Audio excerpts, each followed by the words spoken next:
Assalamualaikum warahmatullahi wabarakatuh. Bagaimana kabarnya teman-teman semua? Semoga kita selalu diberi kesehatan oleh Allah Subhanahu wa Ta'ala dan diberikan keselamatan serta lindungannya. Hari ini kami akan mempresentasikan judul makalah, yaitu metode dakwah Khalifah Abu Bakar Ash-Shiddiq, yang mana kelompok saya atau teman saya, yaitu Mbak Isnaini Nur Husna, NIM 21031712223, dan saya sendiri Rosida Kusuma Dewi, NIM 21037112007. Kita langsung mulai. Kita tahu sendiri bahwa Abu Bakar adalah khalifah pertama yang menggantikan kepemimpinan dari Rasulullah SAW setelah beliau wafat. Nah, Abu Bakar Ash-Shiddiq sendiri merupakan sahabat yang sangat mencintai Rasulullah dan juga sangat setia kepada Rasul. Terbukti beliaulah yang selalu mempercayai dan membenarkan apa yang dikatakan oleh Rasulullah. Nah, dari materi ini kami mengambil rumusan masalah, yaitu yang pertama sejarah hidup Abu Bakar Ash-Shiddiq, yang kedua yaitu bagaimana Abu Bakar Ash-Shiddiq itu menjadi khalifah, dan yang ketiga metode yang dilakukan Abu Bakar Ash-Shiddiq sebagai khalifah. Yang pertama yaitu sejarah hidup atau biografi dari Abu Bakar Ash-Shiddiq. Nah, Abu Bakar Ash-Shiddiq sendiri dilahirkan di kota Mekkah pada tahun 573 Masehi atau kurang lebih 2 tahun 6 bulan setelah tahun gajah. Nama asli beliau ialah Abdullah bin Utsman bin Amir bin Amr bin Ka'ab bin Sa'ad bin Taim bin Murrah bin Ka'ab bin Ghalib bin Quraisy At-Tamimi. Nah, dari nama tersebut, nasabnya Abu Bakar itu berarti bertemu dengan nasab dari Nabi Muhammad pada kakek ke-6, yaitu Murrah bin Ka'ab. Sahabat Abu Bakar Ash-Shiddiq sendiri memiliki julukan-julukan, yaitu yang pertama Al-Atiq dan yang kedua Ash-Shiddiq. Nah, dari nama Al-Atiq sendiri artinya adalah orang-orang yang terbebas dari api neraka.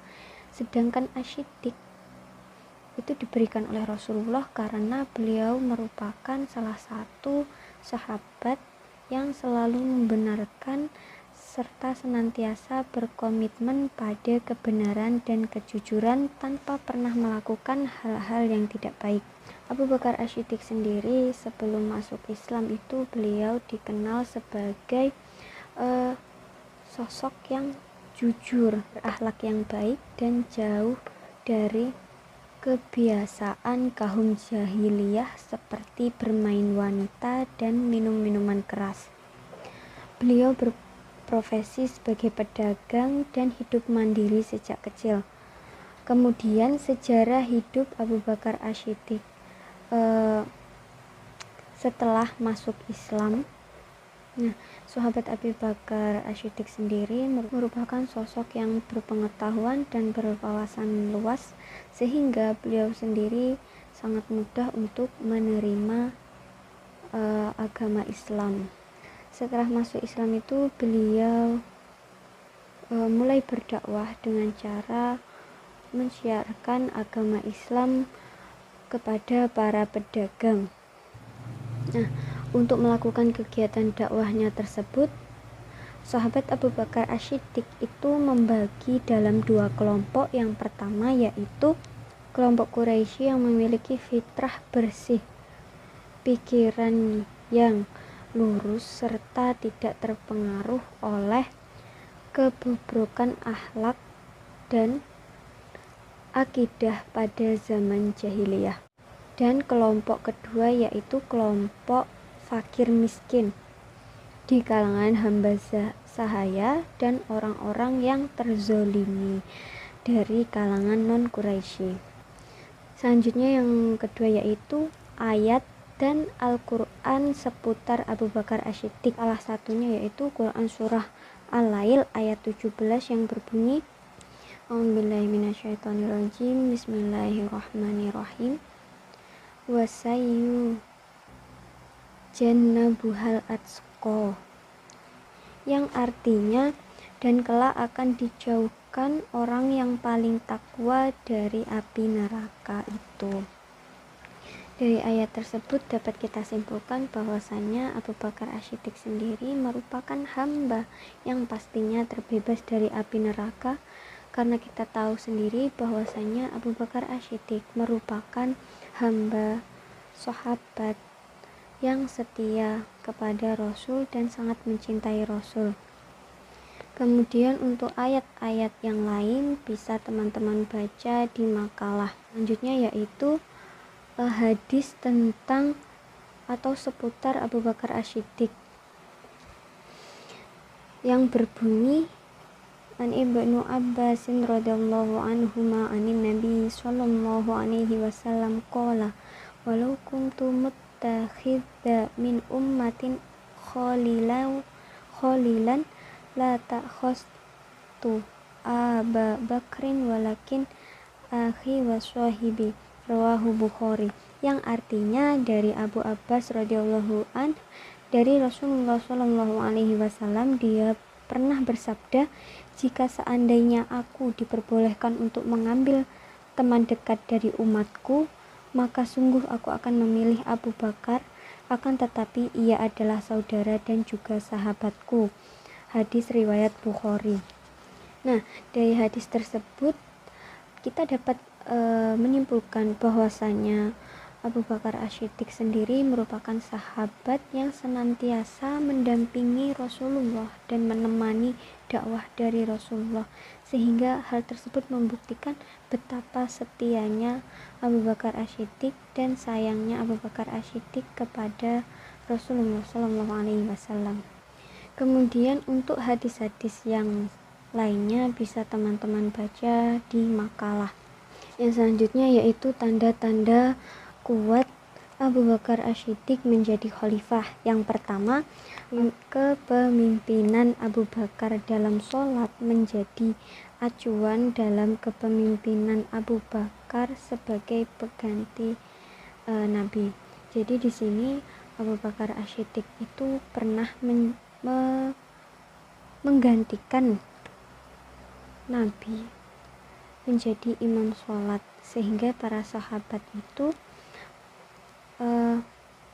menjadikan hal tersebut sebagai acuan bahwasanya Abu Bakar As-Siddiqlah yang pantas menjadi pengganti Rasulullah setelah Rasulullah wafat. Kemudian yang kedua yaitu sahabat Abu Bakar As-Siddiq ini selalu percaya pada ucapan Rasulullah tanpa rasa ragu sedikit pun. Nah, kita ambil contoh seperti perjalanan Isra Mi'raj Nabi Muhammad SAW, yang mana perjalanannya sendiri itu di luar logika. Jadi karena di luar logika, banyak orang-orang Quraisy itu tidak mempercayai Nabi. Akan tetapi ada satu orang yang mempercayai ucapan Nabi, yaitu sahabat Abu Bakar As-Siddiq ini. Kemudian yang ketiga yaitu sahabat Abu Bakar As-Siddiq merupakan sahabat yang paling utama karena paling dekat dan mencintai Rasulullah dengan segenap jiwa raga. Hal ini dibuktikan dengan yang pertama saat menemani hijrah Nabi dari Mekah menuju Madinah. Nah, dengan perjalanan yang cukup jauh, beliau selalu menemani Rasul karena beliau sangat khawatir bila musuh melukai Rasulullah yang amat dicintainya. Yang keempat yaitu memberikan hartanya demi kepentingan Islam. Kita tahu sendiri bahwa sahabat Abu Bakar As-Siddiq berasal dari kaum yang terpandang dan merupakan pedagang yang kaya raya dan sukses sejak usia muda.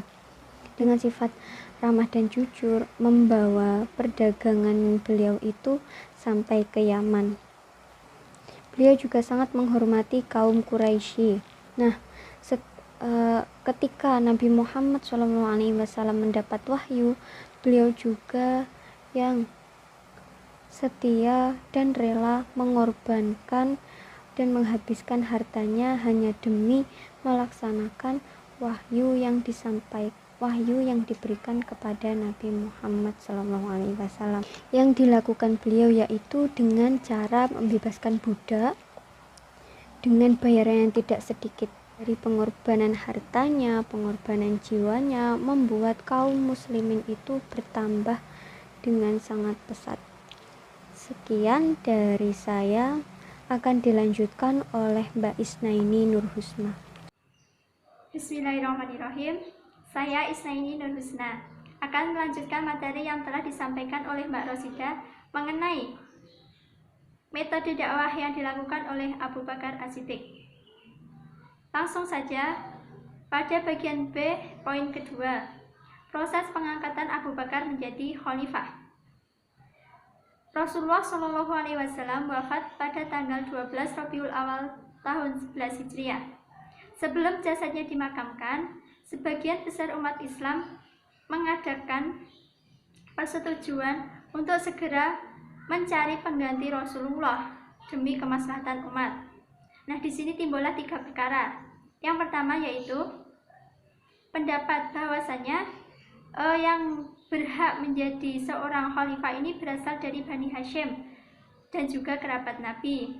Kemudian pendapat yang kedua, mereka berpendapat bahwasanya yang berhak menjadi khalifah adalah kaum muhajirin karena merekalah yang telah menyambut kedatangan Islam dan juga memahami ajaran agama. Kemudian pendapat yang ketiga, yakni yang berhak menjadi khalifah adalah kaum Ansor karena mereka telah menolong dan berhijrah bersama Rasulullah SAW. Kaum Muhajirin dan Ansor inilah yang berkumpul di Saqifah Bani Sa'idah dan mengadakan perdebatan yang sangat panjang. Untuk melerai hal tersebut, Umar bin Khattab dengan suara lantang membaiat Abu Bakar As-Siddiq. Kemudian diikuti oleh Abu Ubaidah bin Jarrah dan disetujui juga oleh masyarakat yang hadir dalam pertemuan tersebut. Nah, pada akhirnya Abu Bakar ini resmi diangkat menjadi khalifah pertama sebagai pengganti Rasulullah SAW. Kemudian lanjut kepada poin C, metode dakwah pada masa khalifah Abu Bakar As-Siddiq. Di sini ada 4. Yang pertama, metode dakwah dalam menata struktur kepemerintahan. Sebagai seorang khalifah, Abu Bakar As-Siddiq ini ingin merealisasikan tentang bidang politik dan juga keamanan. Nah, untuk mendapatkan hasil yang maksimal, maka Abu Bakar menunjuk beberapa sahabatnya yang misalnya seperti menunjuk Ubaidah bin Jarrah sebagai Menteri Keuangan yang akan mengurus Baitul Mal, kemudian Umar bin Khattab sebagai Menteri Kehakiman, dan Sa'id bin Sabit sebagai sekretaris serta dibantu oleh sahabat-sahabat lainnya semisal Ali bin Abi Thalib dan juga Utsman bin Affan.